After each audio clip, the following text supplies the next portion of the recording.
standing in my scorched apartment hallway at 3 in the morning, clutching my rescued laptop while smoke alarms wailed behind me. I thought the worst part of this nightmare was over. Then I called my mother.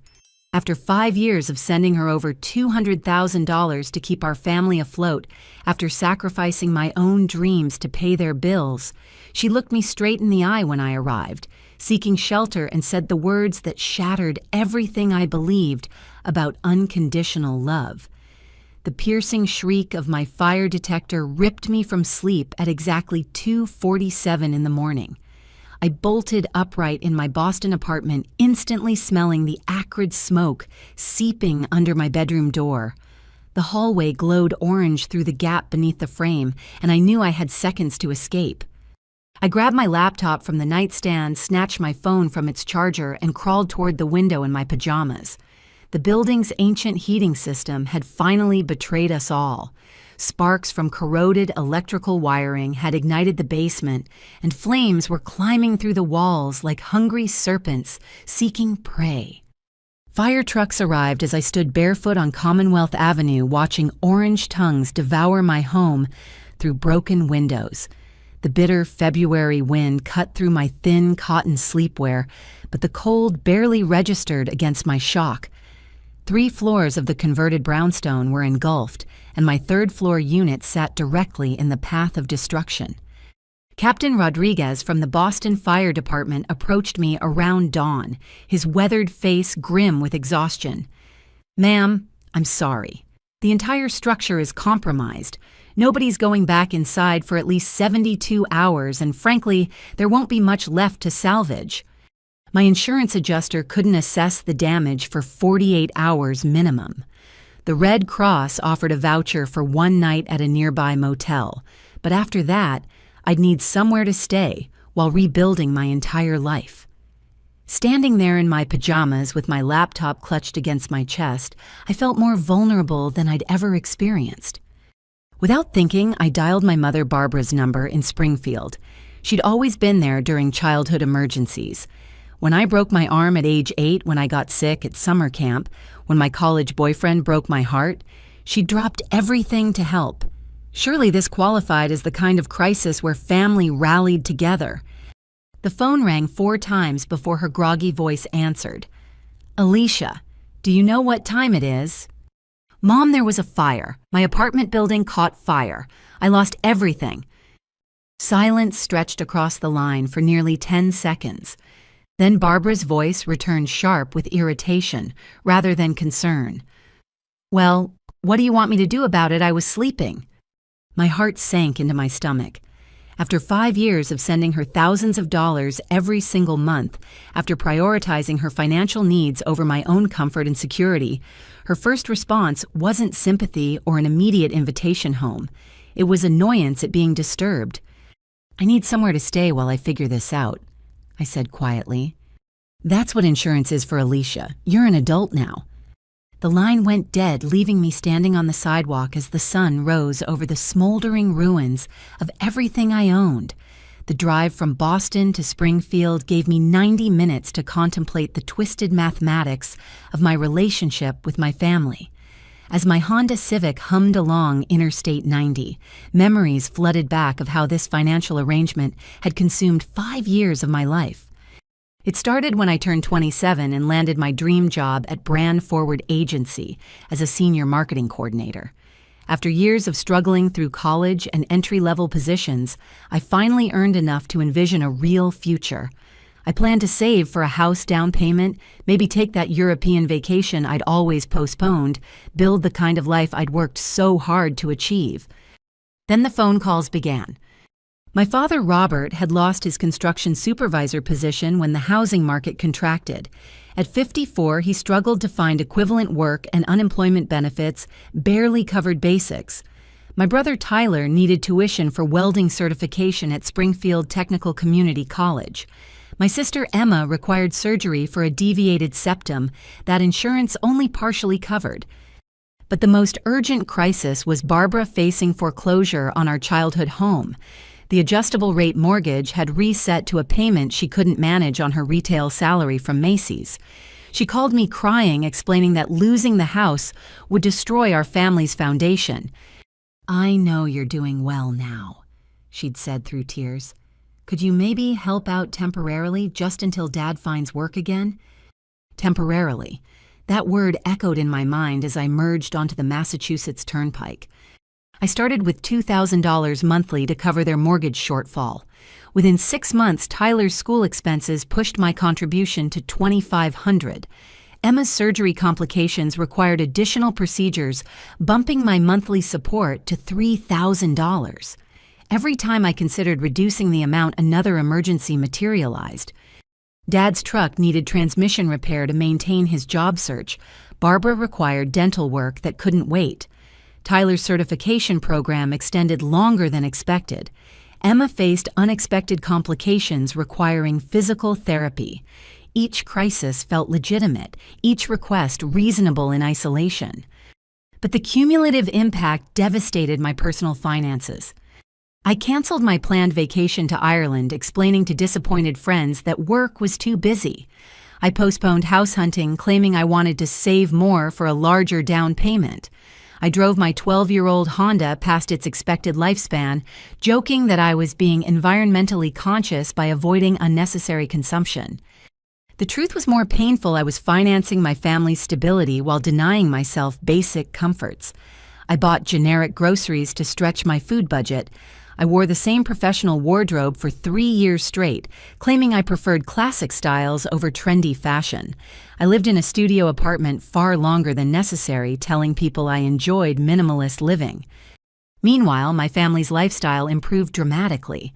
They upgraded their cable package, installed central air conditioning, and renovated their kitchen. Tyler bought expensive welding equipment beyond his course requirements. Emma splurged on cosmetic procedures that went far beyond medical necessity. But I convinced myself this sacrifice was temporary. Dad would find stable employment soon. Tyler would graduate and contribute to household expenses. Emma would recover and return to work full-time. The family would recognize my generosity and gradually reduce their dependence on my financial support. Instead, my contributions became their new normal. The temporary assistance transformed into permanent expectation. What began as emergency relief evolved into an assumed entitlement to my earnings. As I exited the highway toward Springfield, I calculated the staggering total in my head, 62 months of escalating payments that now averaged nearly $3,000 monthly.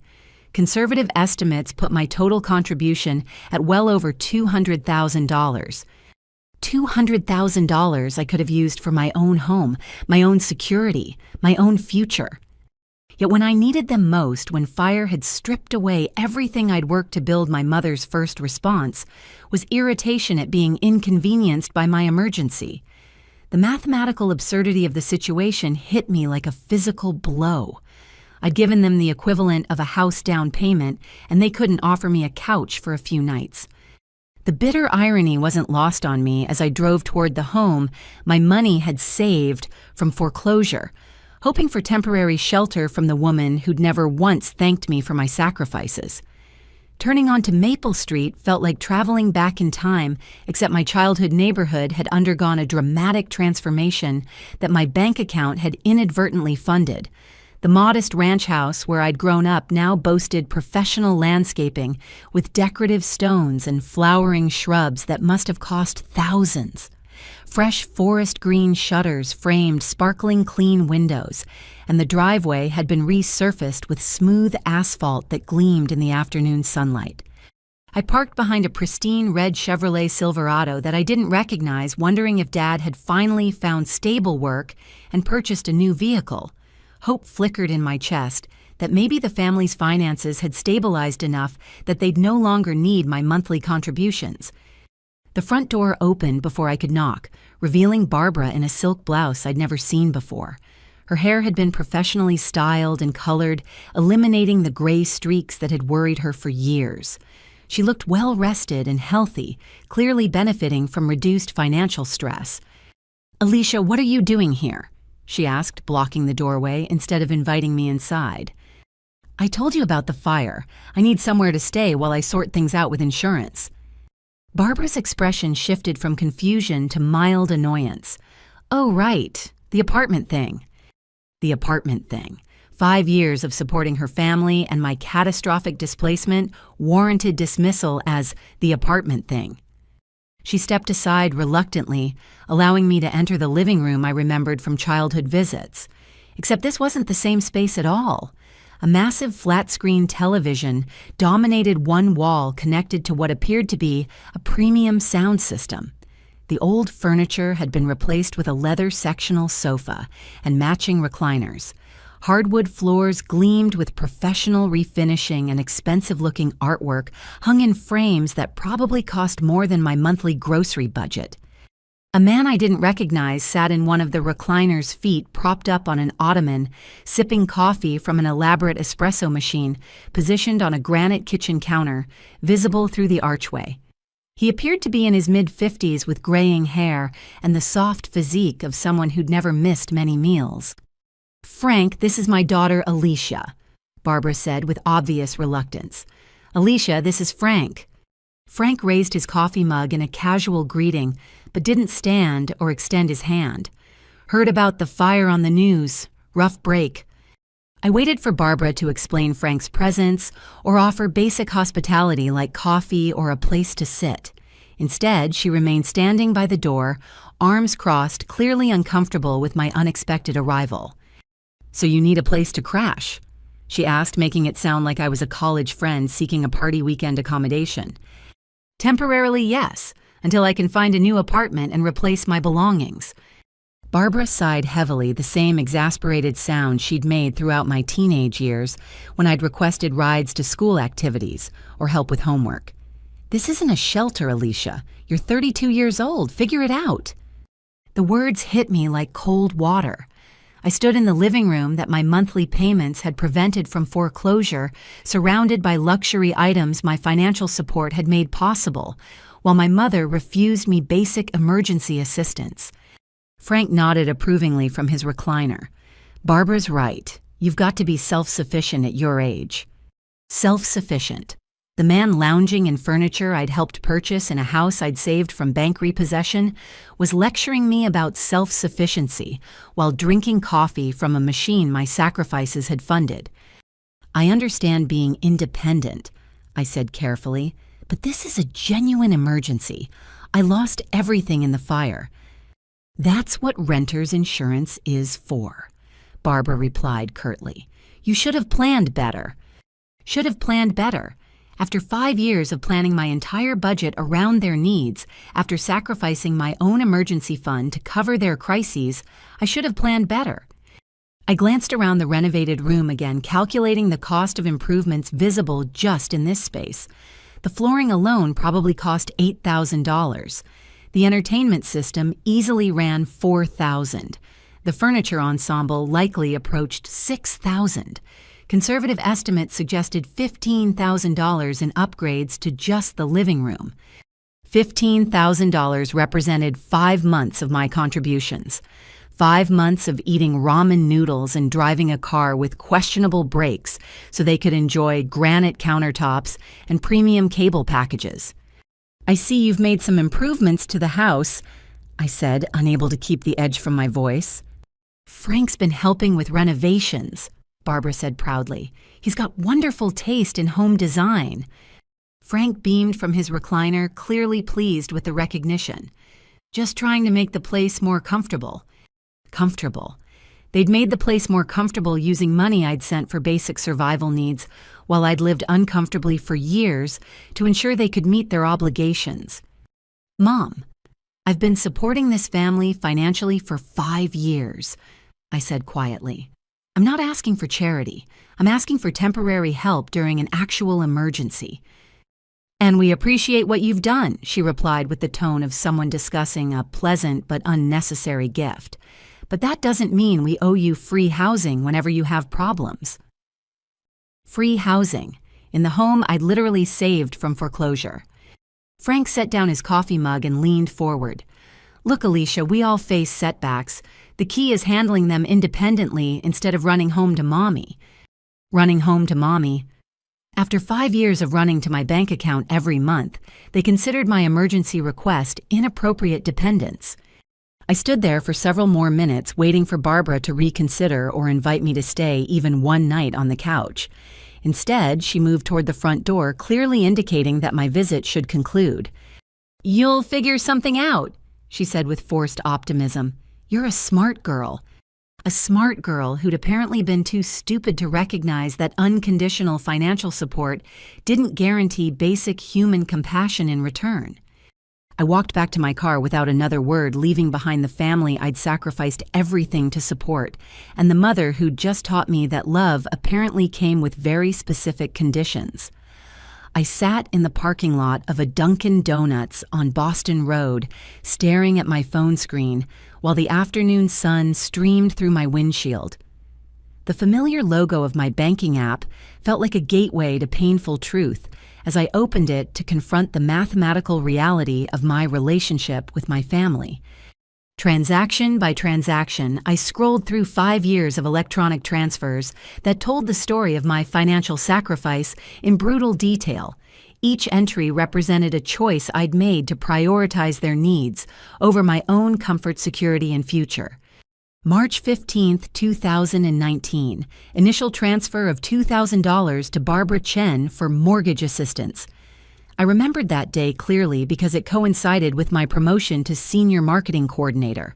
My salary increase had felt like destiny providing exactly what my family needed during their crisis.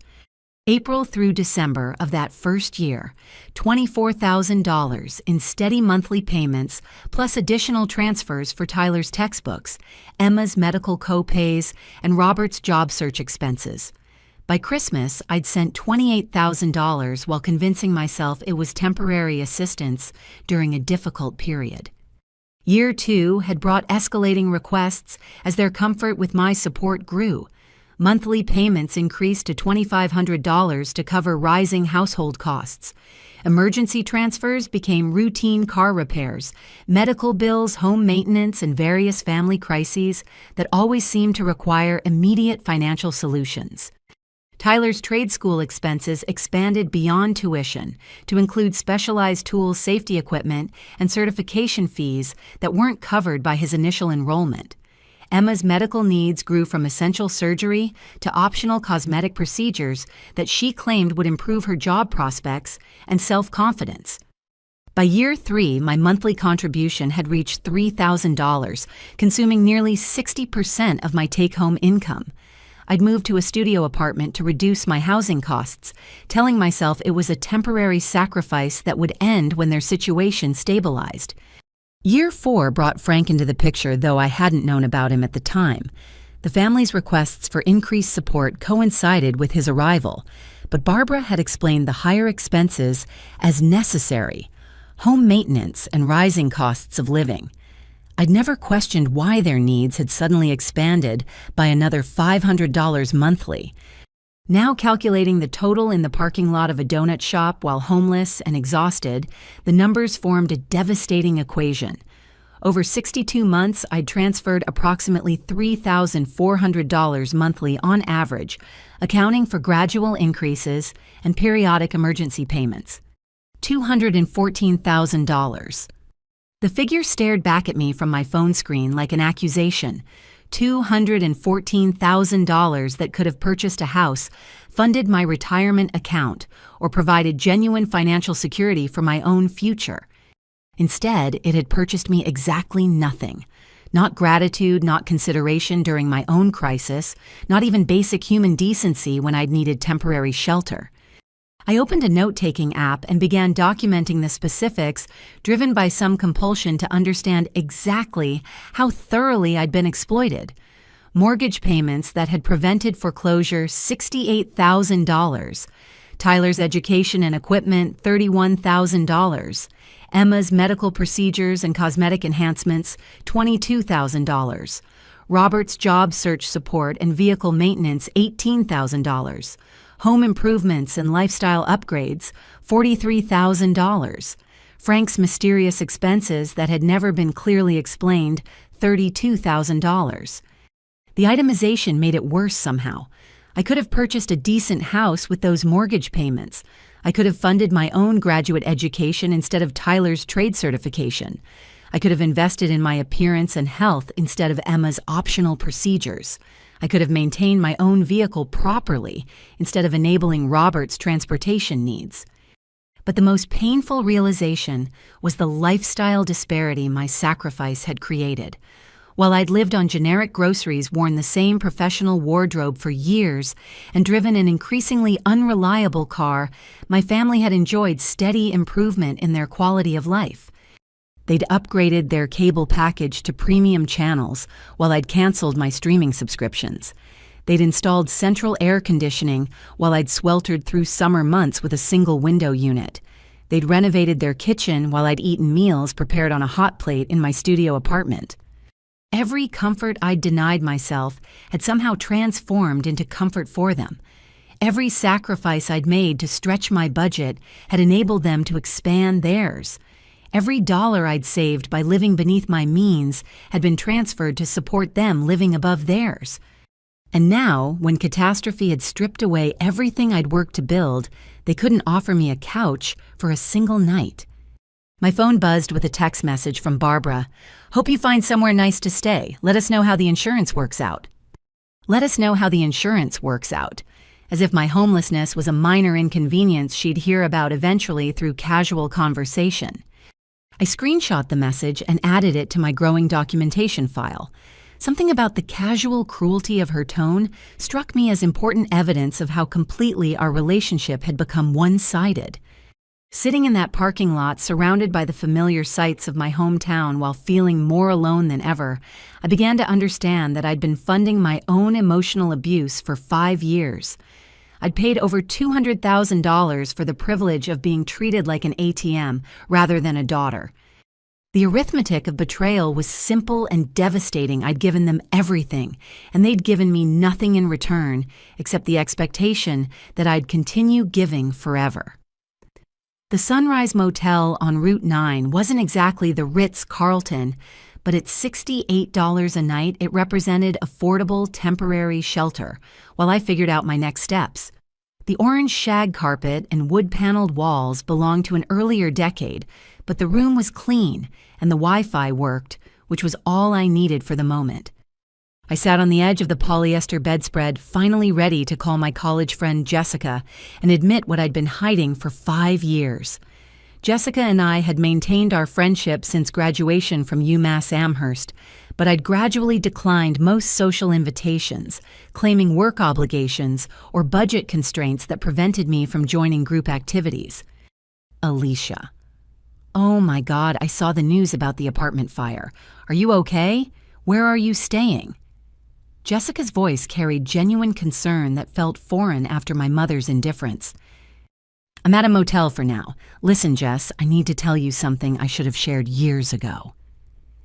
I explained the financial arrangement with my family, starting with the initial emergency and escalating to the current monthly transfers. Jessica listened without interruption, occasionally making soft sounds of disbelief as the scope of my situation became clear. "Wait, back up," she said when I finished. "You've been sending them $3,000 every month for 5 years, Alicia. That's insane. No wonder you never joined us for anything." "I thought I was helping them through a temporary crisis." $3,000 a month isn't helping. That's like adopting 3 additional adults, and they kicked you out when you needed help. Hearing it summarized so bluntly by someone outside the situation made the dysfunction impossible to ignore. Jessica's shocked reaction confirmed what I'd suspected, but hadn't wanted to acknowledge normal families don't operate this way. "Remember Sarah's bachelorette party in Newport? You said you had a work conference that weekend." "I couldn't afford the hotel and activities," I admitted. "And Tom's birthday dinner at that steakhouse you claimed you were on a cleanse." $50 for dinner seemed irresponsible when I was already stretched thin. "Jesus, Alicia. We thought you'd become antisocial or didn't enjoy our company anymore." The revelation that my friends had noticed my withdrawal but misunderstood the cause added another layer of shame to my situation. I'd isolated myself socially to fund my family's lifestyle, and nobody had realized the sacrifice I was making. "Show me their social media," Jessica said. "I want to see what they've been doing with your money." I hesitated, but Jessica insisted, so I pulled up Tyler's Instagram account on my phone. The feed told a story of comfortable living that contradicted his supposed financial struggles. Photos from last month showed him at a Red Sox game with premium seats behind home plate. Earlier posts featured his new Harley-Davidson motorcycle, a fishing trip to Cape Cod, and dinner dates at expensive restaurants in downtown Springfield. Emma's Facebook page was even more revealing. Her recent posts included photos from a spa weekend in Vermont, a designer handbag collection that probably cost more than my monthly rent, and professional photographs from a cosmetic procedure she described as medically necessary, but that looks suspiciously like purely aesthetic enhancement. "These pictures are from the past 6 months," Jessica said, scrolling through the evidence of their comfortable lifestyle. "Look at this vacation post from Emma. She's in the Bahamas drinking cocktails that cost $20 each." The Bahamas trip had occurred in January, right around the time Emma had called me crying about needing money for emergency dental work. Apparently, the emergency had been resolved quickly enough for her to vacation in the Caribbean a few weeks later. And look at Tyler's motorcycle posts. He's bragging about the custom modifications he's made. That bike probably cost $15,000. $15,000 represented 5 months of my contributions to their household expenses.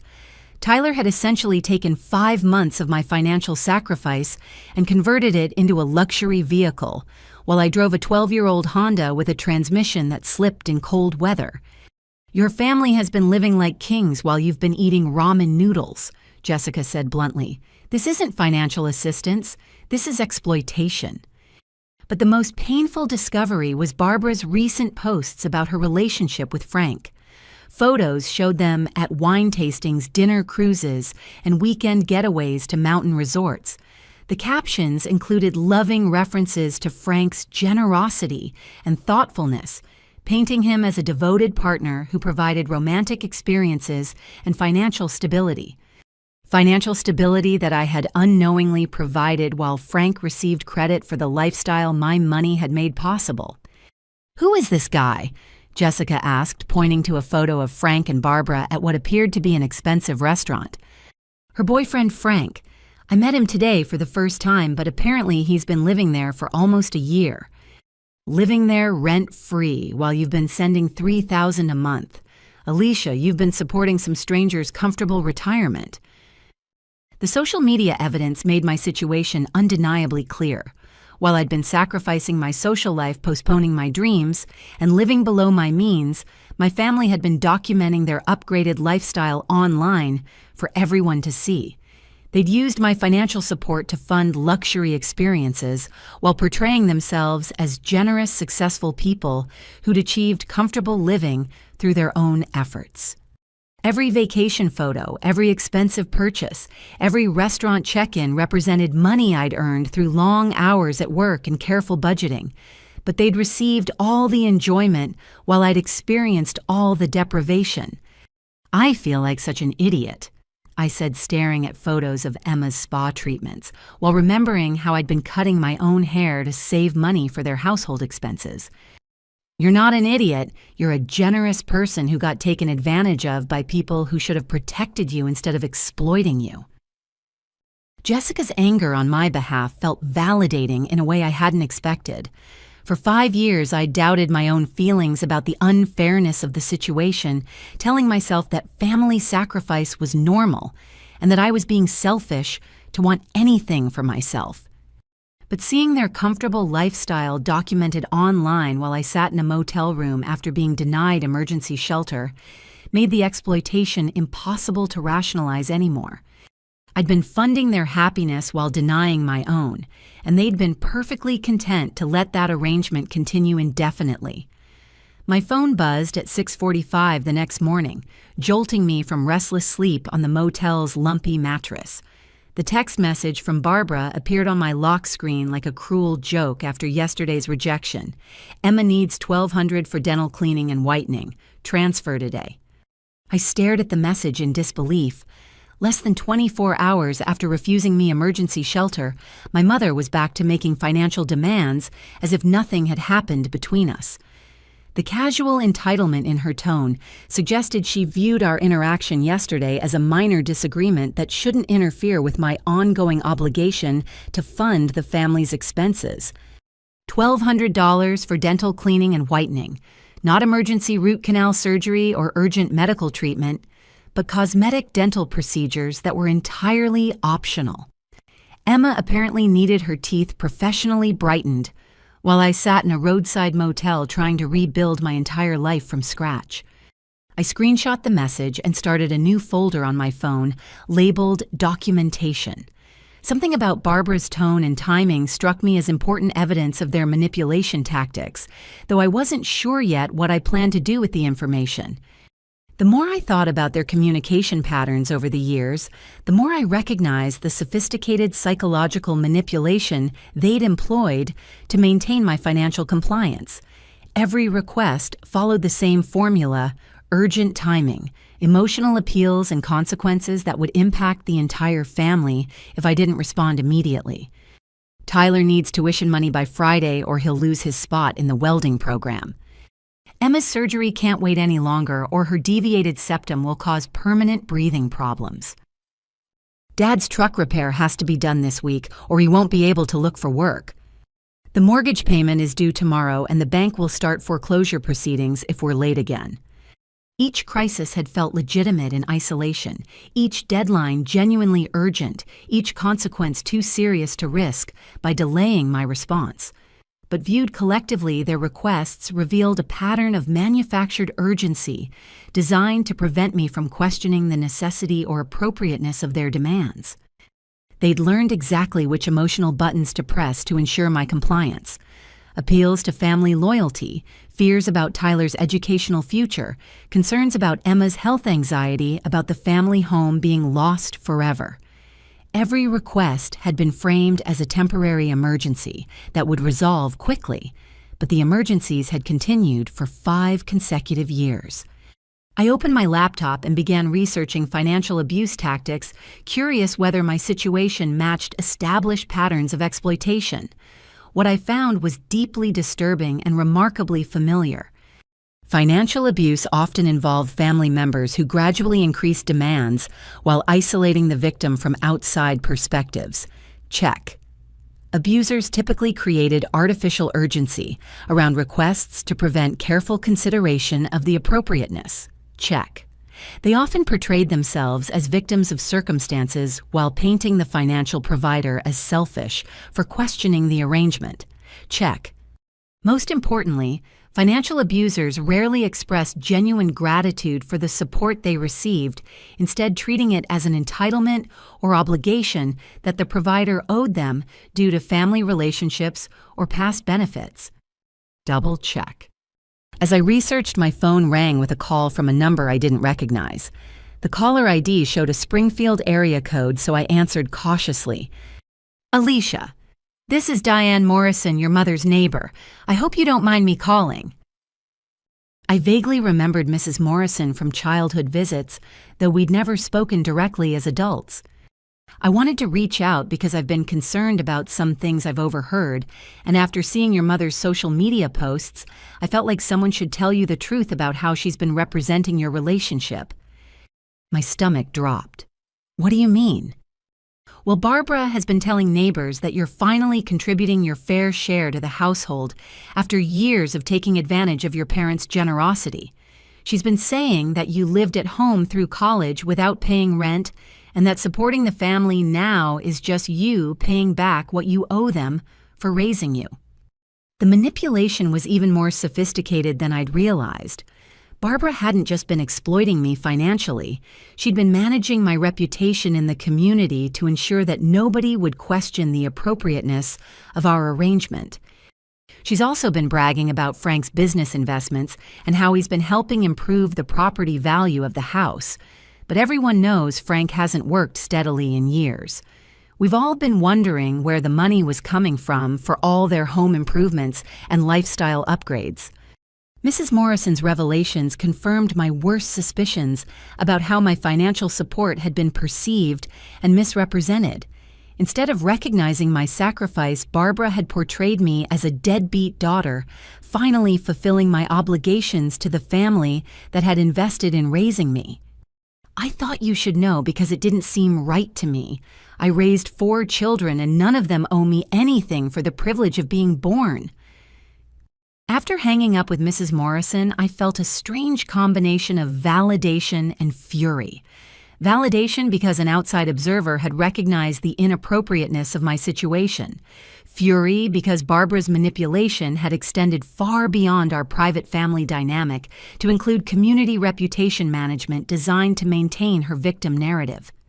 She'd spent 5 years casting herself as the struggling single mother whose ungrateful daughter had finally stepped up to help, while simultaneously living off my earnings and enjoying Frank's companionship. The public story bore no resemblance to the private reality of my financial sacrifice and social isolation. But most importantly, Mrs. Morrison's call had revealed that their current comfortable lifestyle was entirely dependent on my continued financial support. Frank's business investments were apparently non-existent, which meant my monthly transfers were the primary funding source for their home improvements, luxury purchases, and recreational activities, which gave me for the first time in 5 years genuine leverage in our relationship. The question was what to do with it. Instead of transferring the $1,200 for Emma's dental vanity project, I decided to call Barbara directly and demand some honest answers about their family finances. If I was going to continue supporting them, I needed to understand exactly where my money was going and why their expenses kept escalating despite my increasingly generous contributions. Barbara answered on the 3rd ring, her voice cheerful with the assumption that I was calling to confirm the money transfer. "Oh, good, I was hoping you'd call. Emma has an appointment this afternoon, so if you could send the payment by noon, that would be perfect." "Actually, Mom, I'm not calling about the transfer. I want to talk about something else first." The shift in her tone was immediate and unmistakable. "What do you mean?" "I want to understand your household budget. I've been supporting this family for 5 years, and I think I deserve to know how my money is being spent." "Alicia, we've been through this. You know where the money goes. Mortgage, utilities, groceries, medical expenses. But those expenses keep increasing despite my larger and larger contributions. Something doesn't add up." Silence stretched across the phone line for nearly 15 seconds. When Barbara spoke again, her voice carried a defensive edge that immediately raised my suspicions.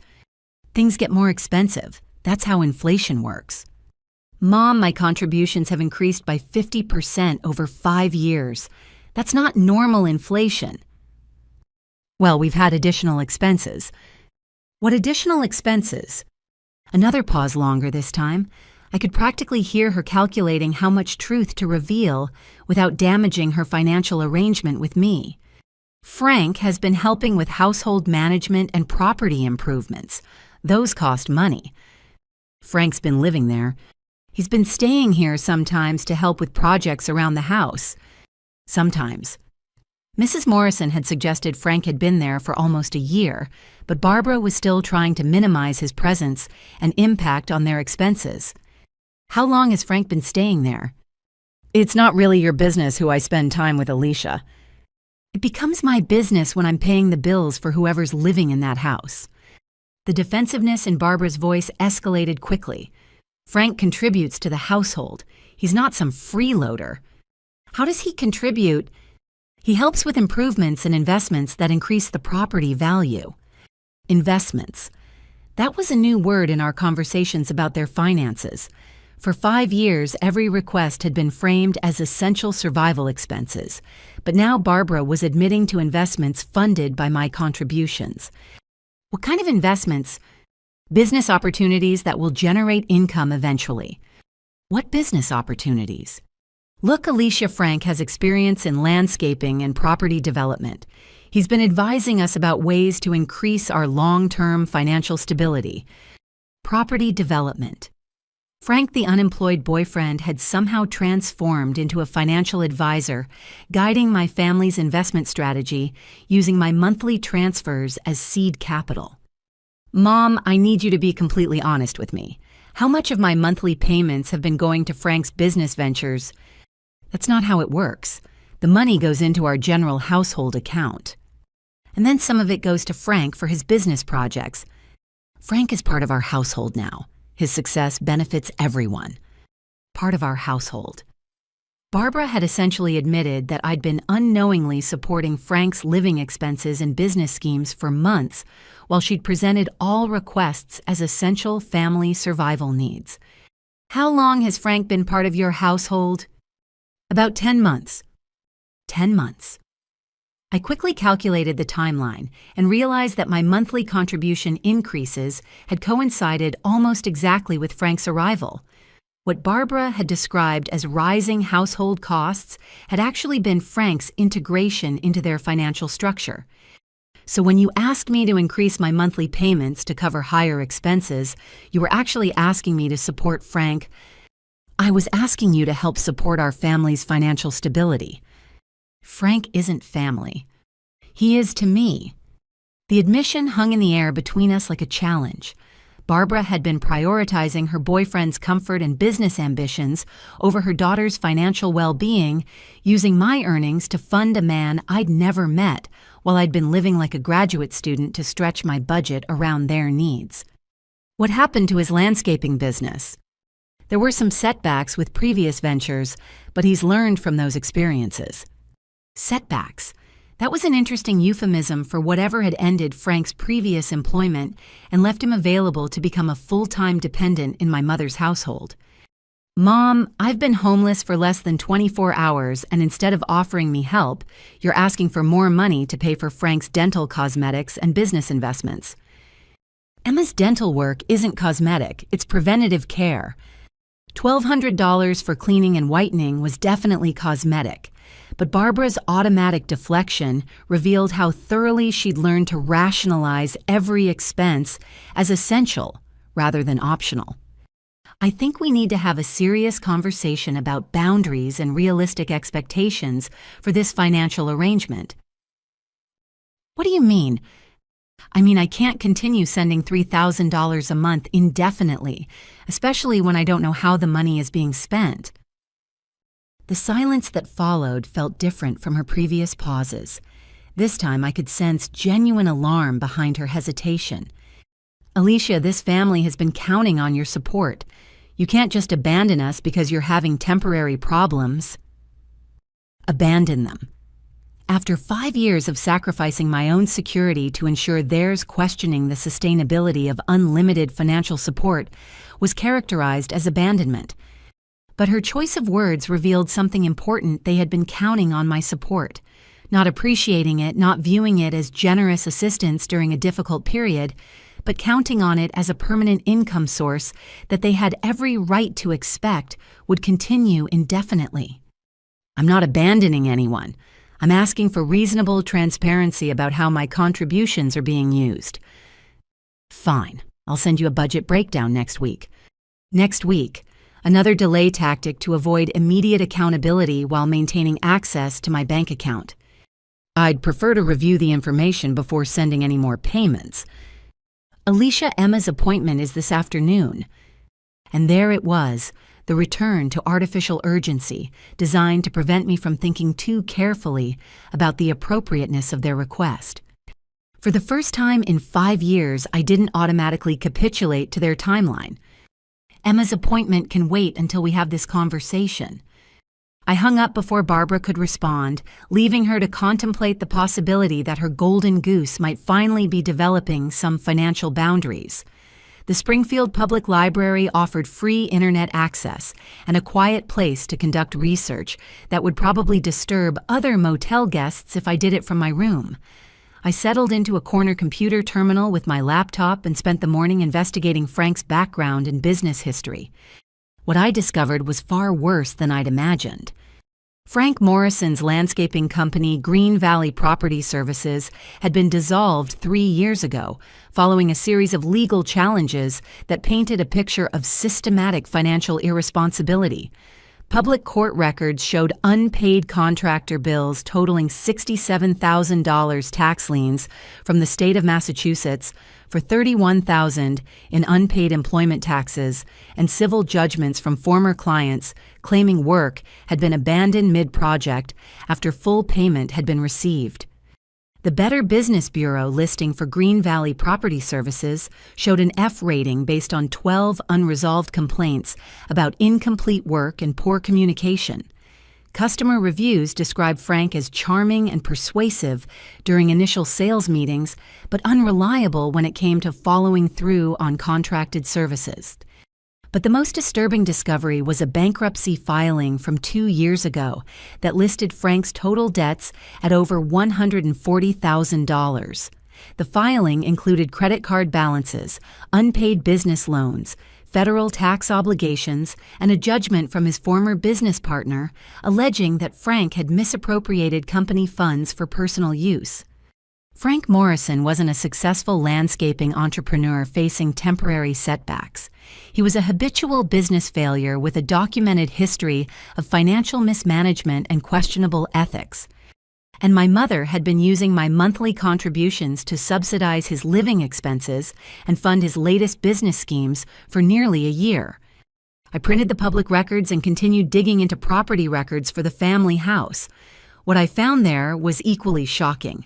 Barbara had refinanced the mortgage 6 months ago, taking advantage of the payment history I'd provided to qualify for a lower interest rate and extracting $43,000 in cash through the refinancing process. $43,000 that should have been equity in the house I'd helped save from foreclosure. Instead, it had been converted to cash that could be spent on Frank's investment opportunities or lifestyle upgrades without my knowledge or consent.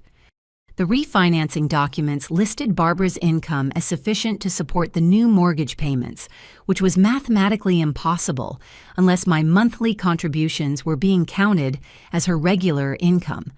The bank had essentially approved her loan application based on money I was providing, but I'd never been informed about the refinancing or consulted about the cash extraction.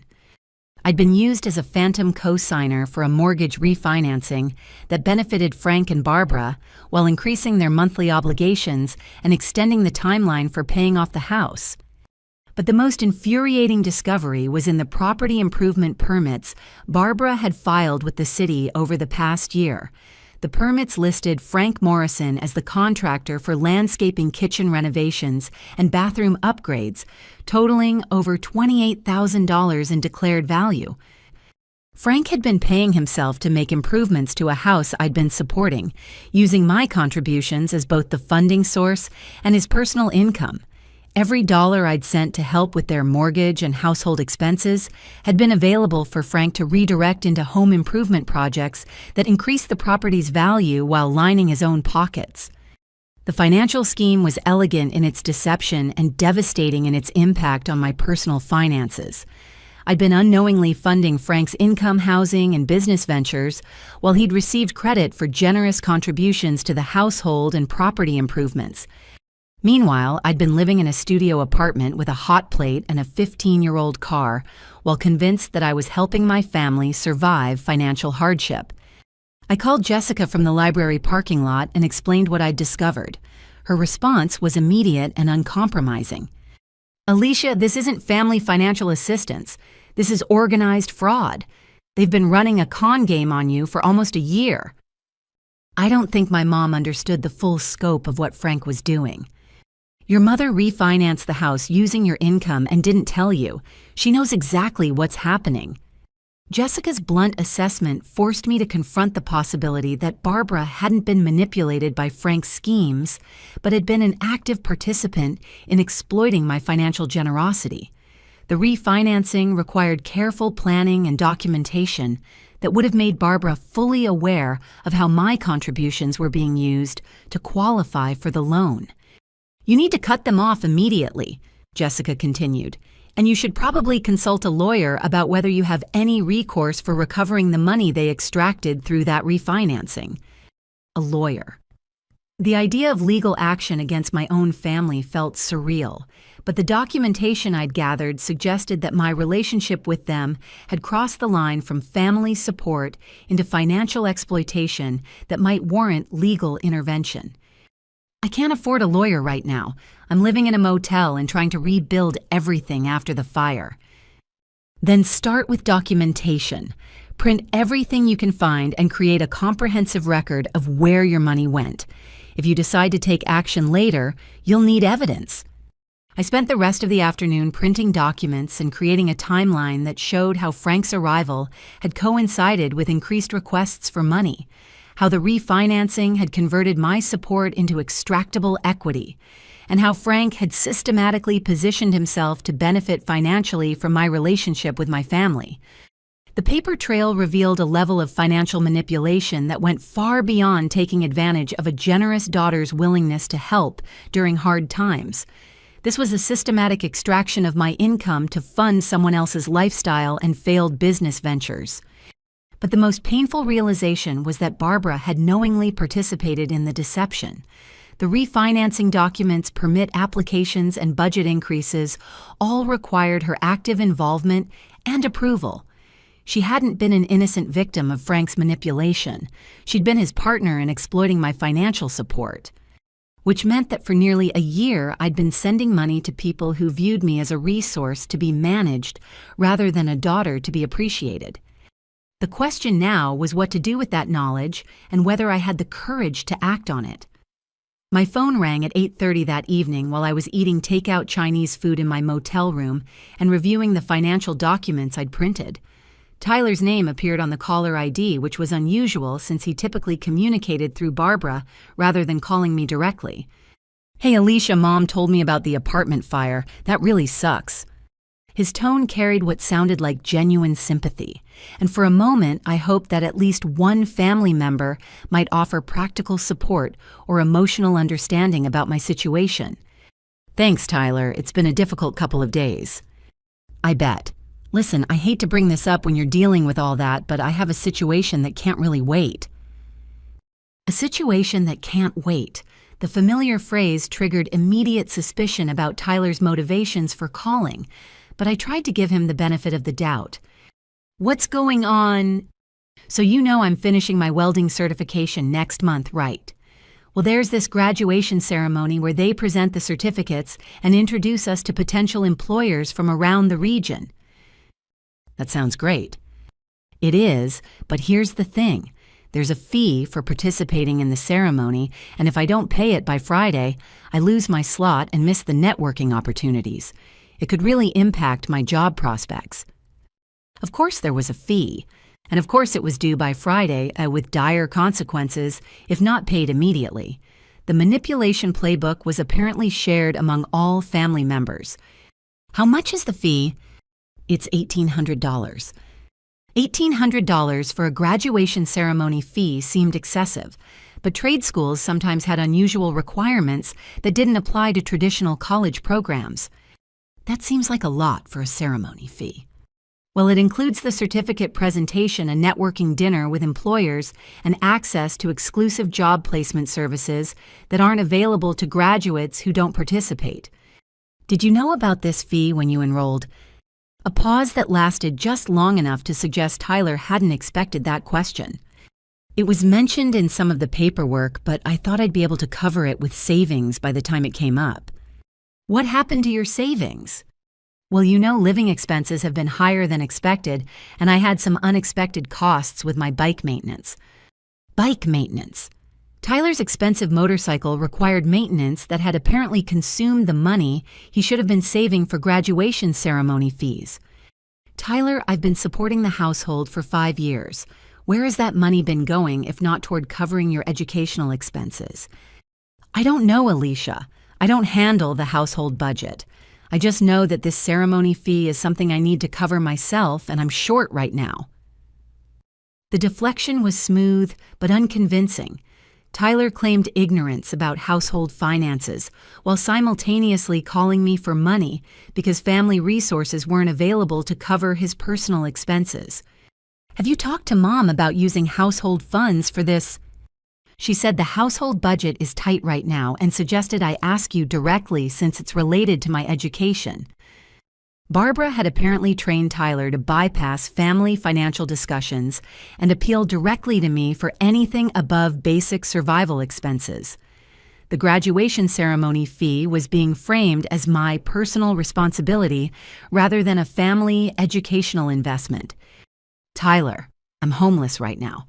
My insurance only covers a fraction of what I lost in the fire. This might not be the best time to ask me for $1,800. I get that you're stressed, but this deadline isn't flexible. If I miss this ceremony, it could affect my whole career trajectory." The guilt trip was expertly applied. Tyler's entire professional future hung in the balance, and my temporary housing problems were being minimized as manageable stress rather than a genuine crisis requiring family support. Before I could respond, I heard another voice in the background, and Tyler's tone changed slightly. "Actually, Emma wants to talk to you about something too. Alicia." Emma's voice came through the phone with the slightly breathless quality she used when excited about something. "I'm so sorry about your apartment. That must be really scary." It was terrifying. I can't even imagine. But listen, since I have you on the phone, I wanted to ask about something time-sensitive. Time-sensitive. Every conversation with my family involved time-sensitive requests that couldn't wait for more convenient moments or family discussions. "What is it, Emma?" "I have this amazing job interview next week for a marketing position at a really prestigious firm downtown. It could be exactly the career break I've been waiting for." "That's exciting." "It is, but here's the challenge. I need a complete professional wardrobe because the interview process involves meeting with multiple executives over 2 days, and I can't wear the same outfit twice." "How much would that cost?" "I found everything I need at Nordstrom, and with the shoes and accessories it comes to about $1,400, but it's really an investment in my future earning potential." $1,400 for interview clothes seemed excessive, especially for someone who'd been unemployed or underemployed for most of the time I'd been supporting the family. "Emma, that's a lot of money for interview outfits." "I know it seems expensive, but this is a senior-level position that could pay $60,000 a year. The investment would pay for itself within the first month if I get the job." The logic was superficially reasonable, but something about Emma's tone suggested she was reading from a script rather than speaking spontaneously about her career concerns. "When is the interview?" "Next Thursday and Friday." "And you need the clothes by when?" "Well, I'd like to get them this weekend so I have time to get them tailored properly." "This weekend." Both Tyler and Emma had called with urgent financial requests that required immediate payment despite my current crisis and explicitly stated inability to help. "Let me understand this correctly," I said slowly. "I told you both that I'm homeless and dealing with insurance problems, and you're asking me to send you over $3,000 for graduation fees and interview clothes." "It's not like we're asking for vacation money," Tyler said defensively. "These are investments in our futures. And your futures are more important than my current emergency situation." "That's not what we're saying," Emma replied. "But your situation is temporary and these opportunities have specific deadlines." "Temporary. My homelessness was temporary and therefore less important than their wardrobe and ceremony needs. Have either of you offered to help me with anything? A place to stay, help moving my belongings, assistance, dealing with insurance?" Silence stretched across the phone line for several seconds. "We would if we could," Tyler finally said, "but we don't really have resources to help with that kind of thing." "You don't have resources to help, but you expect me to have resources to fund your expenses." "That's different," Emma said. "You have a good job and savings." "I had savings. Now I have nothing except what insurance will cover, and that's not going to be enough." "Look, Alicia," Tyler said, his tone becoming more demanding. "We understand you're stressed, but we've all got our own challenges. These aren't luxury requests. These are necessities for our career advancement. And my housing isn't a necessity. You'll figure out the housing thing, Emma said dismissively. You always do. But if Tyler misses this ceremony or I blow this interview because I don't have proper clothes, those opportunities won't come around again. The casual dismissal of my crisis, while demanding immediate financial support for their optional expenses, revealed how thoroughly my family had learned to prioritize their wants over my needs. I'm not sending any money right now, I said firmly. Are you serious? Tyler's voice rose with anger. You're going to sabotage our futures because you're having temporary problems. I'm not sabotaging anything. I'm dealing with an actual emergency. This is really selfish, Alicia, Emma added. We're family. We're supposed to support each other. After 5 years of one-way financial support and being denied emergency shelter, Emma was lecturing me about mutual family support. I hung up without another word, leaving them to contemplate the possibility that their personal ATM might finally be developing some boundaries. The insurance adjuster arrived at my destroyed apartment building Tuesday morning with a clipboard and an expression that suggested I wasn't going to like what he had to tell me. Robert Chen from Northeastern Mutual Insurance spent 45 minutes documenting the damage while I stood in the hallway breathing through a surgical mask to filter the lingering smoke particles. Ms. Thompson, I've completed my preliminary assessment, and I need to explain some limitations in your coverage that will affect your settlement. My heart sank as he opened his folder and pulled out a document with highlighted sections that looked ominous. Your renter's policy includes a standard electrical fire exclusion clause for buildings constructed before 1970. This building dates to 1958, which means the electrical fire coverage is significantly reduced. What does that mean in practical terms? Instead of the $25,000 in personal property coverage, you thought you had the applicable coverage for this type of loss is $12,000. $12,000. I'd been counting on full coverage to help me rebuild my life, purchase new furniture, replace my clothes, and cover temporary housing costs while I searched for a new apartment. $12,000 would barely cover basic necessities, leaving me financially devastated for months. Is there any way to appeal that determination? The exclusion is clearly stated in your policy documents. I'm sorry, but electrical fires in older buildings carry higher risk, which is why the coverage is limited.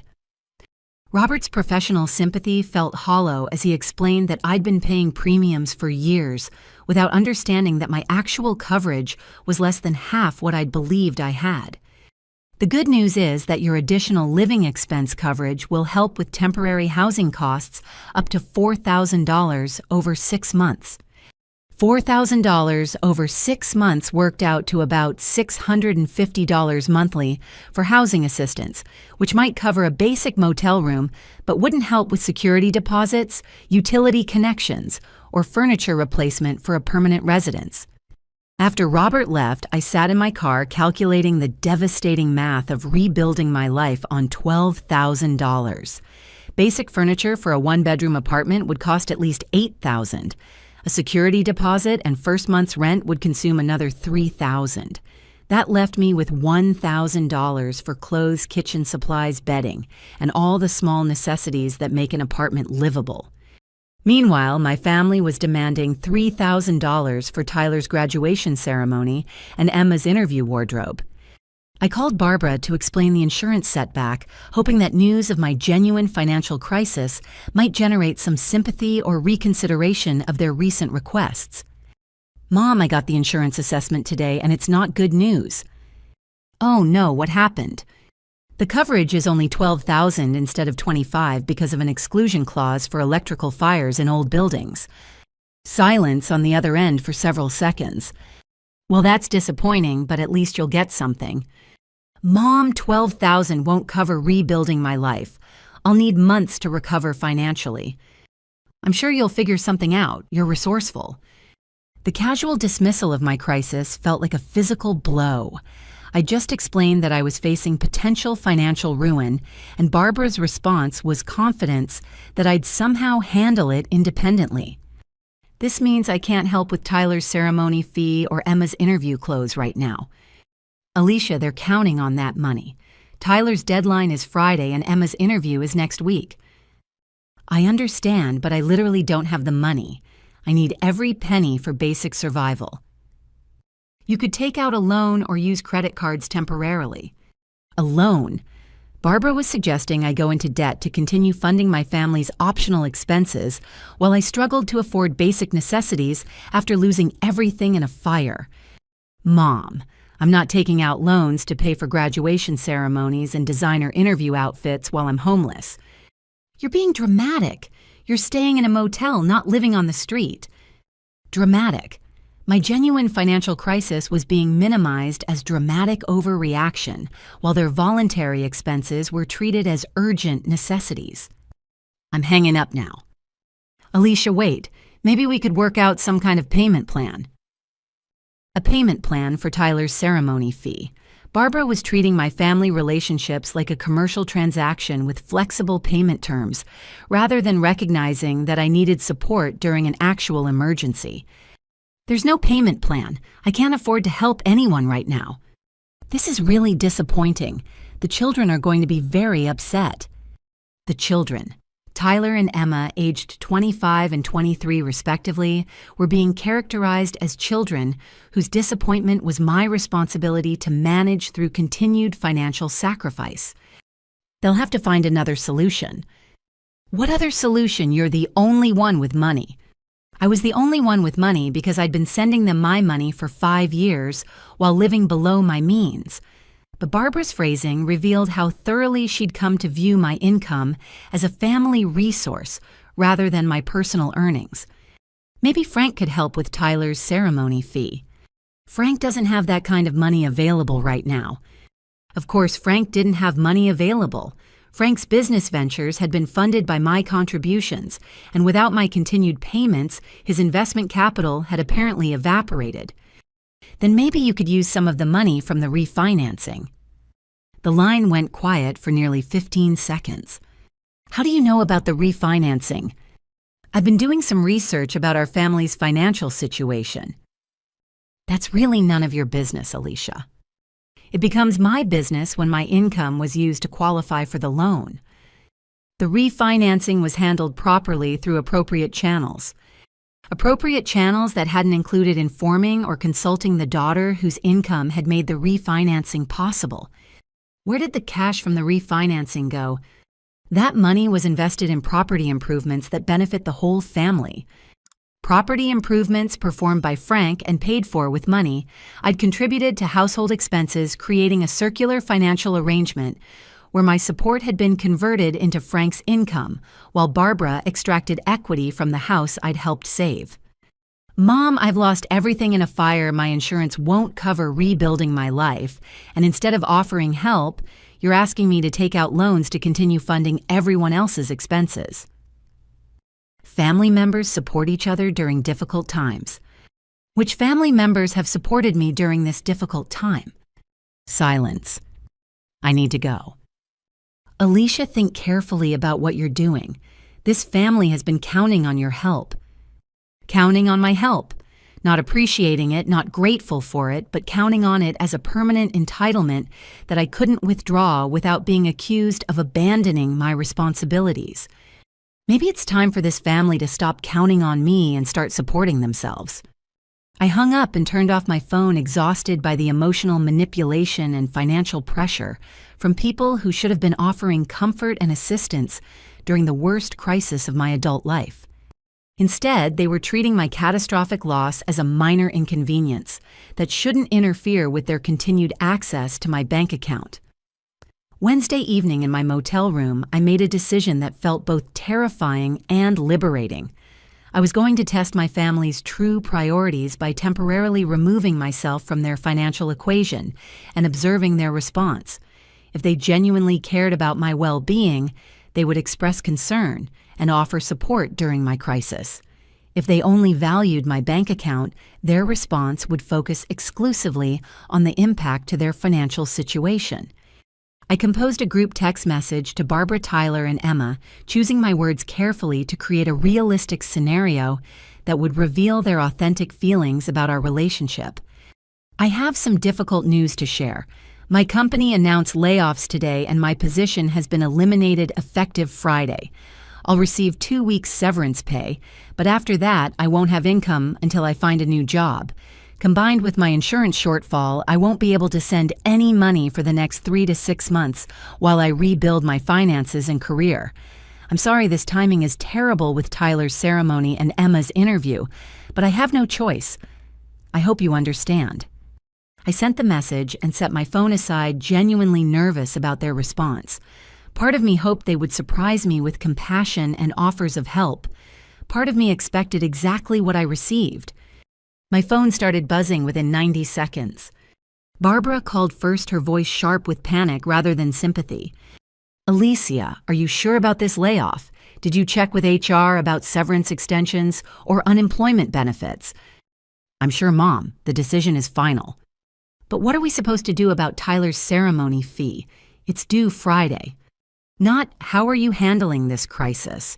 or "Do you need help with anything?" but immediate focus on how my unemployment would affect their financial plans. "I don't know what you'll do about Tyler's fee. I can't help." This is a disaster. Tyler's been counting on that money. "I'm sure this is disappointing, but I've been counting on having a home and a job, so we're all dealing with unexpected changes." "It's not the same thing. Your job situation is temporary, but if Tyler misses this ceremony, he loses the opportunity forever." Temporary. My layoff was temporary, but Tyler's ceremony was a once-in-a-lifetime opportunity that took priority over my unemployment crisis. "I have to go, Mom." "Wait, have you looked into personal loans or credit card advances? This is just a short-term cash flow problem." She hung up when I didn't respond, leaving me to wait for the next wave of contact. Tyler texted 15 minutes later.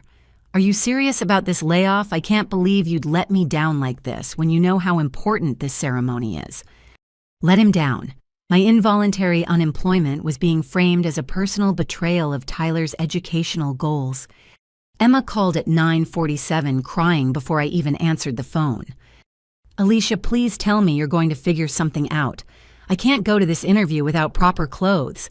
This could change my entire life." "Emma, I just lost my job. I'm more concerned about keeping a roof over my head than your interview wardrobe." "But you always figure things out. You're smart with money. There has to be some way to cover just $1,400. "There isn't." "What if I promise to pay you back when I get the job?" "You've never paid me back for anything before." "That's because you never asked me to." "I never asked because you never offered." Silence, then more crying. This is ruining everything. I've been planning this interview for weeks. "Emma, normal people buy interview clothes with their own money. Normal people don't lose their jobs at the worst possible time." The blame was clear. My layoff was poorly timed inconvenience rather than a legitimate crisis-deserving family support. The most revealing response came from Frank, who somehow had access to Barbara's phone and felt entitled to contact me directly about my family's financial situation. "Alicia, this is Frank. Barbara told me about your work situation. I understand these things happen, but I wanted to suggest some creative solutions for maintaining your family support during this transition period." Creative solutions. Frank the tax evader was offering financial advice about maintaining support for his comfortable lifestyle despite my unemployment. What kind of solutions? Well, you could consider a home equity loan against your family home since you've been contributing to those mortgage payments. Or there are short-term lending options with reasonable interest rates for people with good credit. Frank was suggesting I mortgage my family's house or take out high-interest loans to continue funding his living expenses while I was unemployed and homeless. "Frank, I don't own any part of the family home and I can't take out loans while unemployed." There are ways around employment verification if you work with the right lenders. Frank was suggesting fraudulent loan applications to maintain my financial support for their household. I'm not committing fraud to pay for Tyler's graduation ceremony. It's not fraud if the situation is temporary. You'll be employed again soon. The casual suggestion of illegal financial activity to preserve my family's comfortable lifestyle revealed Frank's true character and his influence on Barbara's financial decisions. But the most important revelation was that in over 2 hours of phone calls, text messages, and voicemails, not one family member had expressed concern about my well-being, offered practical assistance, or acknowledged that I might need support during this crisis. Every contact focused exclusively on how my unemployment would affect their financial plans and what I could do to minimize the impact on their comfort and goals. Tyler never asked how I was handling the stress of losing my job. Emma never offered help with my housing situation. Barbara never expressed sympathy for my compounded difficulties. Frank never suggested that maybe his business ventures could wait until my situation stabilized. Their response had revealed the truth about our relationship. I was valued as a financial resource, not as a person deserving care and support during difficult times. Which meant my decision about how to proceed had just become much easier. I let my family stew in uncertainty about my fabricated layoff for 24 hours before their collective panic reached a fever pitch that revealed the true depths of their entitlement and selfishness. The messages that flooded my phone Thursday evening were unlike anything I'd experienced in 5 years of supporting them, and they stripped away any remaining illusions about their feelings toward me as a person rather than a funding source. Barbara's voicemail at 6:15 was the first indication that their desperation had transformed into ugly aggression. Alicia, I've been thinking about this supposed layoff and something doesn't add up. I called your company's main number and asked about recent personnel changes, and they wouldn't confirm anything. I think you're lying about losing your job to get out of your family responsibilities. If that's true, this is the most selfish thing you've ever done. Call me back immediately. She'd called my workplace to verify my employment status. Barbara had become so panicked about losing access to my income that she'd violated basic boundaries by contacting my employer without permission to investigate whether my crisis was legitimate. Tyler's text message at 7:32 escalated the accusations further. Mom thinks you're lying about the layoff to avoid paying for my ceremony. If that's true, you're sabotaging my entire career because you don't want to spend money on family. That's really messed up, Alicia. They'd constructed a conspiracy theory where my unemployment was a fabricated excuse to avoid family expenses, rather than a genuine crisis requiring their support and understanding. Emma's voicemail at 8:45 was tearful but vindictive. I can't believe you'd make up a story about losing your job just to get out of helping with my interview clothes. Do you know how important this opportunity is? You're being incredibly selfish and manipulative. This is going to ruin my chances at a real career. But the most revealing message came from Frank at 9:15, speaking with the authority of someone who'd apparently appointed himself family spokesman. Alicia, this is Frank. Barbara's very upset about your sudden employment problems, especially since they're so conveniently timed with family financial needs. I think we need to have an honest conversation about responsibility and commitment. I've been doing some research about your options for maintaining family support, even if you are experiencing temporary income disruption. There are definitely solutions available if you're willing to prioritize family over personal convenience. Frank was positioning himself as the reasonable adult addressing my selfish refusal to prioritize family needs over personal convenience, treating my homelessness and unemployment as minor inconveniences that shouldn't interfere with his comfortable lifestyle. I also think you should know that your family's financial stability depends on the support you've been providing. If you suddenly withdraw that support without adequate notice or alternative arrangements, you could cause serious hardship for people who've been counting on your contributions. Frank was threatening me with guilt about causing hardship to people who'd been counting on my money while offering no concern about the hardship I was experiencing. The most manipulative message arrived at 10:03 from Tyler, clearly coordinated with the others to maximize emotional pressure. Alicia, I need you to understand what you're doing to our family. Mom is crying every night because she doesn't know how she's going to cover the mortgage without your help. Dad is talking about taking manual labor jobs that could hurt his back permanently. Emma is devastated about missing her career opportunity, and I'm going to have to explain to my instructors and potential employers why I can't participate in graduation ceremonies that everyone else can afford. The message was designed to make me feel responsible for every family member's distress, while painting my inability to continue unlimited financial support as the cause of their various problems. If you really lost your job, we understand that's difficult. But family members find ways to help each other during tough times instead of just cutting everyone off. There have to be options you haven't considered if you actually want to maintain your relationships with the people who love you.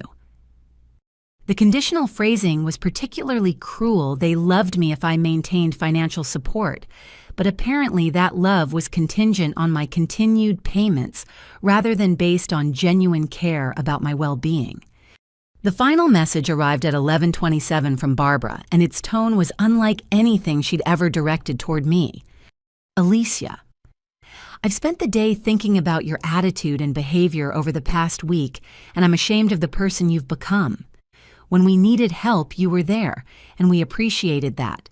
But the minute you face some temporary problems, you abandon your family and refuse to make sacrifices for the people who raised you and supported you through college. Barbara was rewriting history to suggest that my family had supported me through college, when in fact I'd worked multiple jobs and taken out student loans to pay for my education, while they contributed nothing to my expenses. You're acting like a spoiled child who thinks the world owes her something instead of recognizing that adult responsibilities include helping family members during their times of need.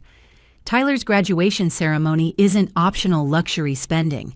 It's an investment in his future that could affect his earning potential for decades. Emma's interview clothes aren't vanity purchases. They're professional necessities that could determine whether she escapes minimum wage employment. Every family expense was reframed as essential investment, while my actual crisis was characterized as temporary inconvenience that shouldn't affect my obligations to them. If you've really decided to prioritize yourself over your family, then I guess we know what kind of person you actually are. But don't expect us to welcome you back when your problems are solved and you want to be part of this family again. The ultimate threat: emotional exile if I didn't resume financial support immediately. We'll remember how you treated us when we needed you most. As I read through the collection of messages, voicemails, and text threads they'd sent, over 48 hours, the pattern was unmistakable. Not once had anyone expressed genuine concern about my well-being. Not once had anyone offered practical assistance or emotional support.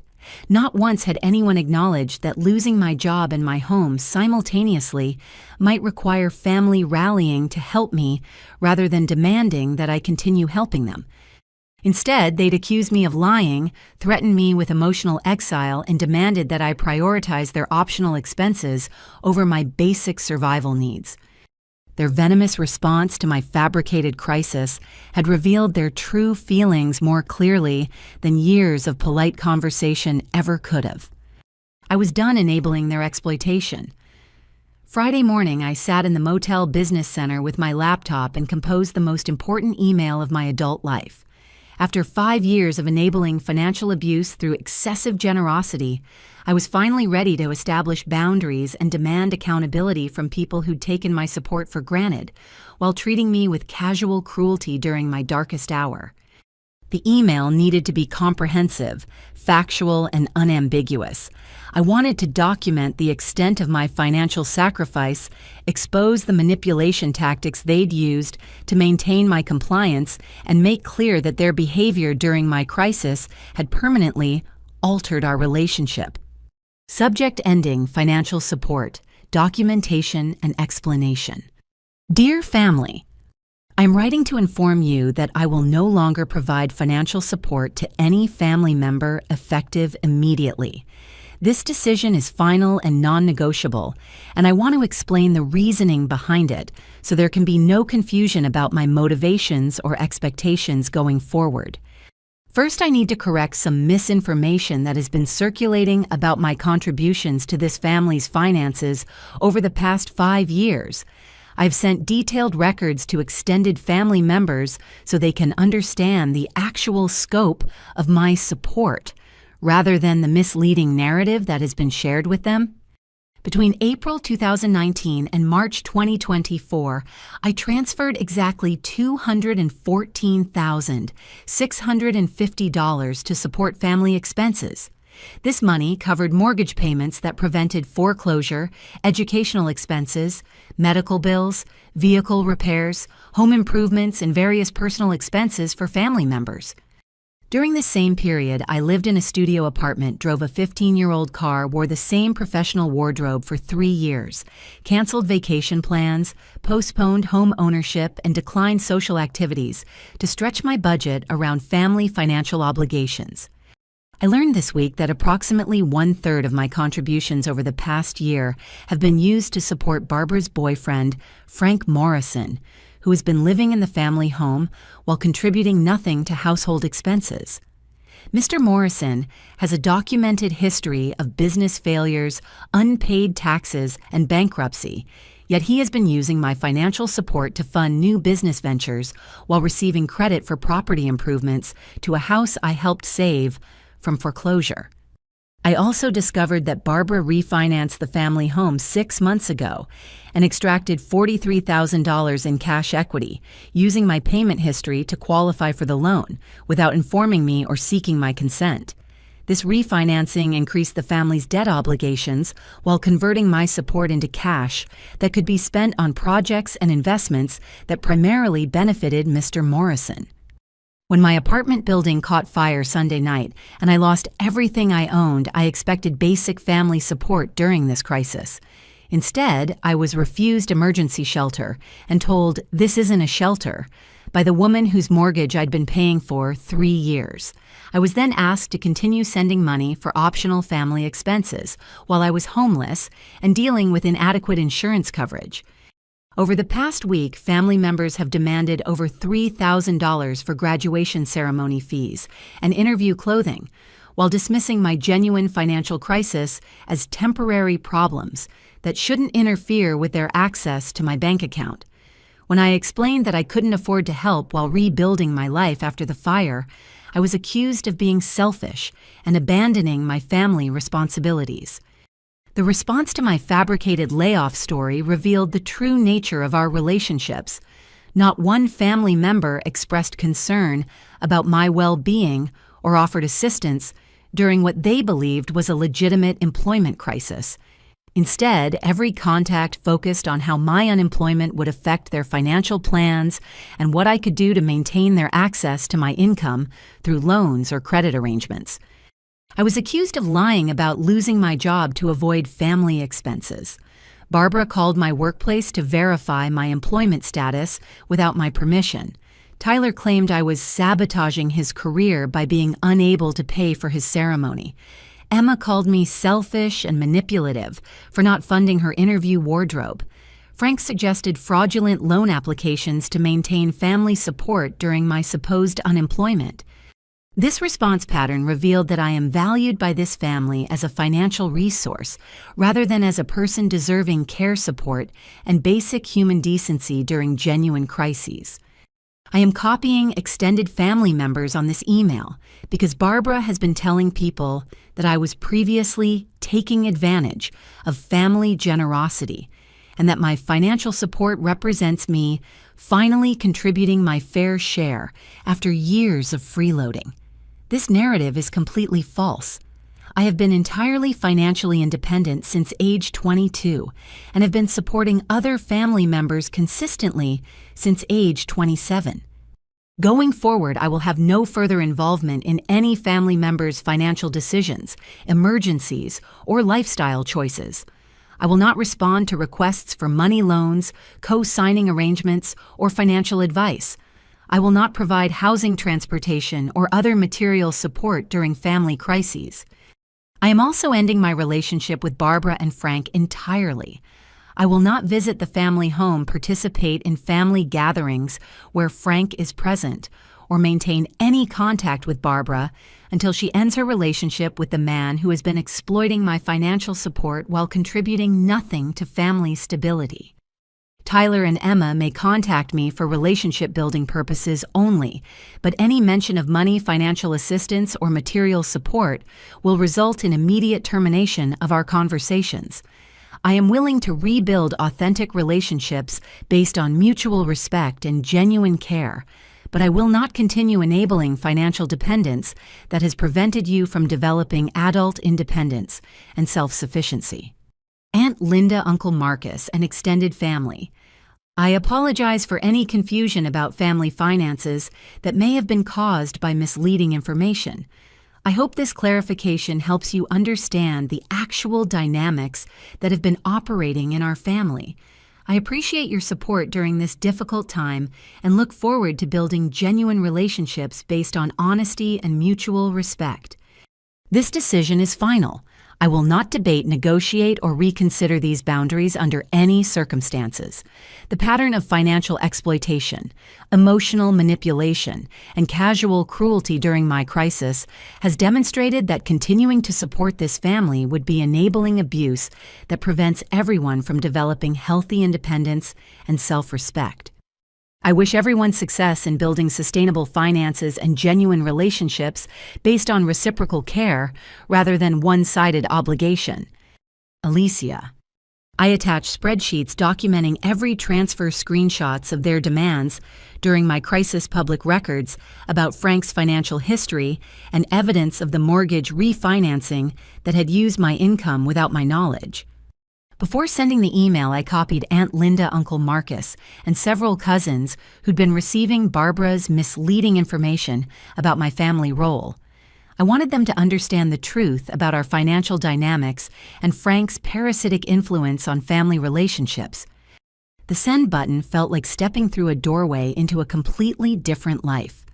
For 5 years, I'd been trapped in a cycle of financial obligation and emotional manipulation that had prevented me from building authentic relationships or genuine security. Now, I was finally free to discover what life looked like when I prioritized my own well-being and reserved my generosity for people who appreciated it, rather than demanding it as an entitlement. I woke at 7:15 Saturday morning to the distinctive buzz pattern of my phone, receiving multiple calls in rapid succession, 25 missed calls, 52 text messages, 14 voicemails, and 3 emails marked urgent. The financial support that had quietly sustained my family's comfortable lifestyle for 5 years had vanished overnight, and the resulting chaos was immediate and comprehensive. Barbara's first voicemail, recorded at 6:42 a.m., was barely coherent through her panic and rage. Alicia, what have you done? The mortgage payment bounced this morning. Tyler's ceremony fee was declined. Emma can't get her interview clothes. Frank's tax payment failed. Everyone is calling me asking questions about that email. Call me immediately. Tyler's text messages grew progressively more desperate and angry as his graduation ceremony deadline approached. 6:48 a.m. The ceremony fee payment failed. They're giving my slot to someone else. 7:03 a.m. This is destroying my career before it even starts. How could you do this to me? 7:16 a.m. Mom is crying and Dad looks like he might have a heart attack. Are you happy now? Emma's voicemails detailed the collapse of her carefully planned interview strategy. Alicia, my interview is Monday and I have nothing professional to wear. The Nordstrom payment was declined and now my credit card is maxed out. This job could have changed my entire life. You've ruined everything. But the most revealing responses came from extended family members who'd received my documentation email and were now calling Barbara, demanding explanations about the financial arrangements I described. Aunt Linda left a voicemail that was simultaneously supportive of me and furious with Barbara. Honey, I just read your email and I'm horrified by how your mother has been treating you. I had no idea you'd been supporting them financially. Barbara has been telling everyone that she was struggling to help you get back on your feet. I'm so sorry we didn't know what was really happening. Uncle Marcus called twice once to offer me genuine support and once to express his anger about Barbara's deception. Alicia, if you need somewhere to stay while you rebuild after the fire, we have a guest room that's yours as long as you need it. I'm also calling to tell you that I'm disgusted by what I learned about Frank's role in this situation. Your aunt and I want to help you however we can. The offer of family support based on genuine care rather than financial obligation felt foreign after years of one-sided relationships with Barbara Tyler and Emma. Meanwhile, the practical consequences of ending my support were cascading through their household faster than they'd apparently anticipated. Frank's panicked text messages revealed how thoroughly his comfortable lifestyle had depended on my unknowing subsidies. Alicia, I think there's been a misunderstanding about my situation. I've been contributing to household expenses through property improvements and maintenance work. Maybe we could discuss a gradual transition that wouldn't disrupt everyone's stability so suddenly. Property improvements and maintenance work that had been funded by my contributions and performed on a house I'd helped save from foreclosure, generating income for Frank while increasing equity for Barbara. I understand you're upset about not being informed about certain financial arrangements, but cutting off all support without warning is causing serious hardship for people who were counting on your assistance. Serious hardship for people who'd been counting on my assistance while denying me basic help during my own crisis. But the most dramatic response came from Barbara herself, who called at 11:30 with a voice that alternated between rage and panic. Alicia, what you've done is evil, and pure evil. You've destroyed this family over a temporary disagreement about housing arrangements. Housing arrangements. My homelessness after a fire was being characterized as a minor disagreement rather than a genuine emergency that had revealed their true priorities. Tyler lost his graduation ceremony slot, and now potential employers will think he didn't complete his certification properly. Emma missed her interview because she couldn't afford appropriate clothes. Frank's business payments failed and he might lose important contracts. Every consequence was being attributed to my decision to stop enabling their financial dependence rather than their failure to plan for sustainable independence. And now the whole family knows private business that wasn't anyone else's concern. Linda and Marcus are lecturing me about family values and asking questions about Frank's background that are none of their business. Private business that had involved spending my money on Frank's failed ventures while portraying me as a previously irresponsible daughter who was finally contributing to family expenses. I hope you're satisfied with destroying everything we built together. Everything we built together. Barbara was claiming shared credit for a lifestyle that I had funded entirely through my own sacrifice and labor. But the most unexpected development was the professional opportunities that emerged from my LinkedIn post about financial family abuse, which I'd written as a way to process my emotions. But that had resonated with far more people than I'd anticipated. 3 different companies reached out with job opportunities after reading my post about establishing boundaries with manipulative family members. Apparently, my experience with financial exploitation had demonstrated qualities that employers valued: careful financial management, strong personal boundaries, and the courage to make difficult decisions when circumstances required change. TechFlow Solutions offered me a senior marketing position with 30% higher salary than my previous job. Innovate Boston invited me to interview for a director-level role that included stock options and a signing bonus. Creative Dynamics wanted to discuss a consulting arrangement that would provide flexibility while I rebuilt my personal life. The professional recognition felt validating in a way that my family's demands for financial support never had. These companies valued my skills, experience, and character rather than my bank account, and they were offering opportunities for growth rather than expectations for unlimited sacrifice. By evening, the contrast between my family's panicked demands and the genuine support from extended family and professional contacts was stark and illuminating. Barbara, Tyler, Emma, and Frank viewed me as a resource to be managed and maintained for their benefit. They were angry that I'd withdrawn access to my income and devastated that their comfortable lifestyle faced disruption. Aunt Linda, Uncle Marcus, and their children offered guest rooms, emotional support, and assistance rebuilding my life without expecting anything in return. The companies contacting me were offering opportunities for mutual benefit based on my professional value rather than my willingness to be exploited. The chaos unleashed by ending my financial support had revealed not only how dependent my family had become on my subsidies, but also how many people were willing to provide genuine help when they understood my situation honestly. For the first time in 5 years, I was surrounded by relationships based on mutual respect rather than one-sided obligation. 9 months after walking away from my family's financial exploitation, I stood in the living room of my beautiful one-bedroom apartment in Cambridge looking out at the Charles River while sipping coffee from my own espresso machine. The contrast with my previous life felt almost surreal, but every day confirmed that prioritizing my own well-being had opened space for genuine happiness and authentic relationships. The senior marketing position at TechFlow Solutions had exceeded every expectation I'd had about professional growth and personal fulfillment. My salary had increased by 45%, but more importantly, I was working with colleagues who valued my ideas and respected my boundaries. The company culture encouraged work-life balance rather than demanding unlimited sacrifice, and my supervisor had become a genuine mentor rather than someone who took my contributions for granted. With my increased income and the absence of family financial obligations, I'd been able to save 6 months of emergency expenses, furnish my apartment with quality pieces I'd actually chosen myself, and build the kind of life I dreamed about during those years of eating generic groceries to afford Tyler's education and Emma's cosmetic procedures.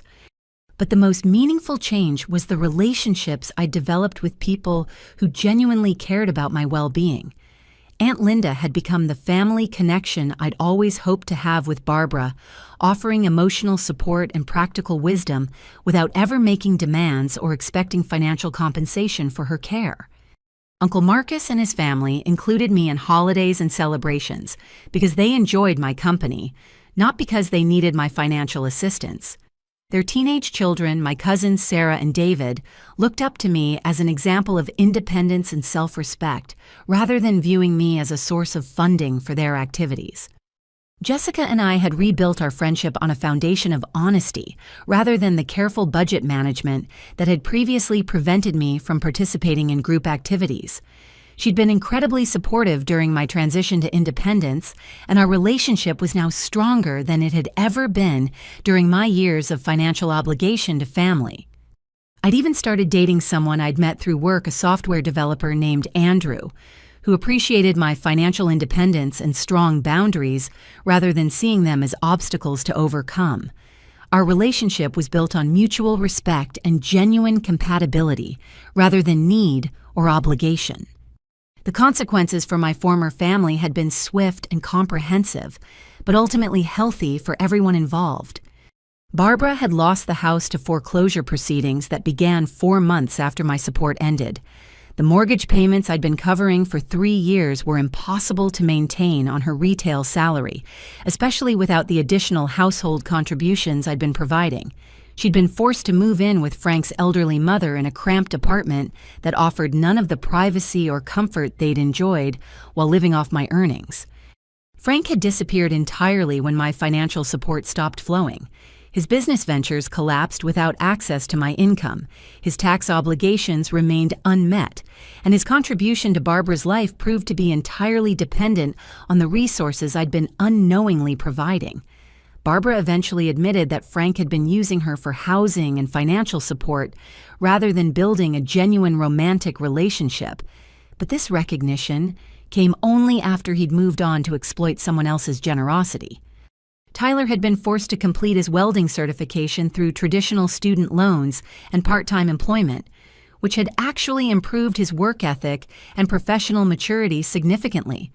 Missing the expensive graduation ceremony had no impact on his job prospects, and he'd found steady employment with a manufacturing company that valued his technical skills over his networking connections.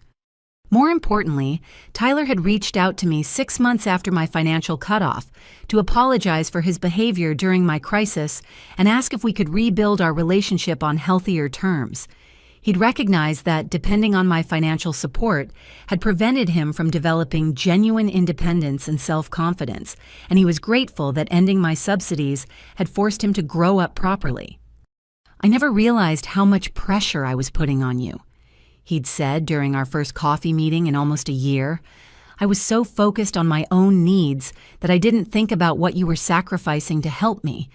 That wasn't fair to either of us." Tyler's apology felt genuine because it came after he'd learned to support himself rather than before he'd lost access to my bank account.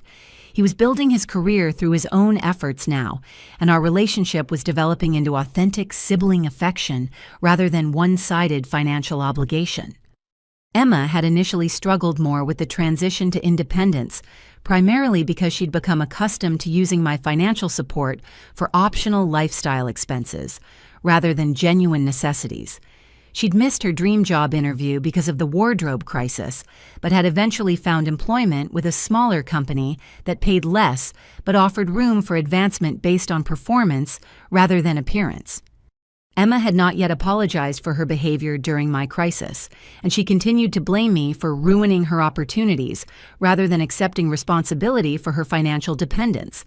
However, she'd stopped contacting me with demands or requests, and I was content to let her process her resentment without my involvement. Some relationships couldn't be salvaged, and Emma's entitled attitude toward my earnings had revealed character issues that went beyond simple financial confusion. I wished her well, but I didn't miss the stress of managing her constant needs and demands. Barbara's response to losing my support had been the most dramatic and ultimately the most telling. She'd initially spent months trying to restore our previous arrangement through guilt manipulation and family pressure. But when those tactics failed, she'd become genuinely angry about my boundaries and independence. "You've become a completely different person," she'd complained during our last phone conversation. "You used to care about family." "I used to enable family dysfunction," I'd replied. "Now I care enough to require healthy relationships." Barbara had refused my conditions for rebuilding our relationship, which included ending her involvement with exploitative men like Frank, attending family therapy to address her manipulation tactics, and acknowledging the inappropriateness of her financial demands during my crisis. "I don't need therapy," she'd said indignantly. "I need a daughter who understands family loyalty." Family loyalty, in Barbara's definition, meant unlimited financial support without reciprocal care or basic human decency during emergencies. Since I was no longer willing to provide that kind of one-sided relationship, she'd chosen to maintain her victim narrative rather than examine her own behavior. I'd made peace with the possibility that Barbara and I might never have a healthy relationship. Some people were too invested in their patterns of exploitation to change even when those patterns destroyed their relationships with people who genuinely loved them. But the most rewarding development was the support I'd received from extended family and professional contacts who'd witnessed my journey from financial exploitation to genuine independence. My story had resonated with many people who'd experienced similar family dynamics, and I'd been invited to speak at several events about financial boundaries and family relationships. "You showed me that saying no to family demands isn't selfish," one woman had told me after a presentation at a local women's business group. "It's the most loving thing you can do when the relationship has become unhealthy." That perspective had become central to my understanding of family relationships and personal boundaries. Real love required mutual respect and consideration, not unlimited sacrifice from one person to enable comfort for others. As I stood in my apartment that Saturday morning reflecting on the transformation my life had undergone, since that night when my building caught fire, I felt profound gratitude for the crisis that had revealed the truth about my family relationships. Losing everything in the fire had been devastating, but it had also freed me from a system of financial abuse that had prevented me from building authentic happiness and genuine security. The people who truly cared about me had rallied to help during my emergency, while those who'd only valued my bank account had revealed their true priorities through their cruel response to my crisis. I'd learned that family wasn't defined by shared DNA or childhood history, but by mutual care, respect, and support during difficult times. Aunt Linda, Uncle Marcus Tyler after his growth period, Jessica Andrew, and my professional colleagues had become my chosen family because they valued me as a person rather than as a resource to be managed. The question I wanted to leave you with today is this: have you ever found yourself in a relationship where your value seemed tied to what you could provide rather than who you are as a person? And if so, what steps did you take to establish healthier boundaries? I hope my story helps anyone who might be struggling with similar family dynamics to recognize that saying no to exploitation isn't selfish. It's the foundation for building relationships based on genuine love and mutual respect. Please like this video. If it resonated with you, subscribe for more stories about overcoming difficult family situations and share your own experiences in the comments below. Your story might be exactly what someone else needs to hear today. Thank you for listening, and remember, you deserve relationships that celebrate who you are, not just what you can give. Take care of yourselves, and I'll see you in the next story.